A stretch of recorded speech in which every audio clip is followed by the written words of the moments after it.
Kako pa je z izhodno strategijo? Je moje vprašanje najbolj pogosto v prvih začetnih trenutkih s podjetnicami in podjetniki.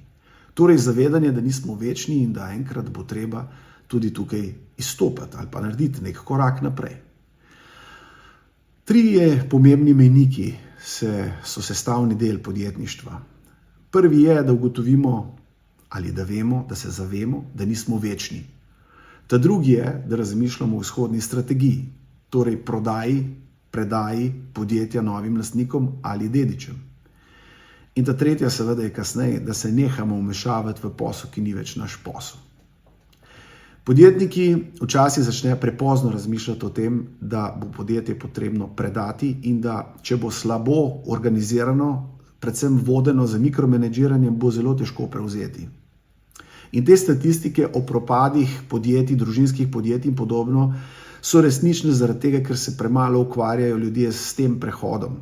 Predvsem, da iščemo ustreznega kandidata, ali ima energijo, voljo, željo, znanje in potem se da marsikaj še tudi donaučiti, spremeniti. Pripraviti podjetje na prodajo ali predajo je proces. Ampak s tem, ko ga dobro organiziramo, je tudi več vredno. Ampak tukaj ne govorim o ustavah, o nekih dogovorih, ki so lahko za nekom. Govorim o funkcioniranju, o načinu delovanja, o tej rdeči niti, ki jo podjetje drži naprej, tudi takrat, ko ustanovitelj več ni vključen v operativne procese. Zato vas vprašam, razmišljate o tem in koliko ste že naredili na tem? Večen ni nihče. Zaenkrat. Kako pa je z izhodno strategijo? Je moje vprašanje najbolj pogosto v prvih začetnih trenutkih s podjetnicami in podjetniki. Torej zavedanje, da nismo večni in da enkrat bo treba tudi tukaj izstopati ali pa narediti nek korak naprej. Trije pomembni mejniki so sestavni del podjetništva. Prvi je, da ugotovimo ali da vemo, da se zavemo, da nismo večni.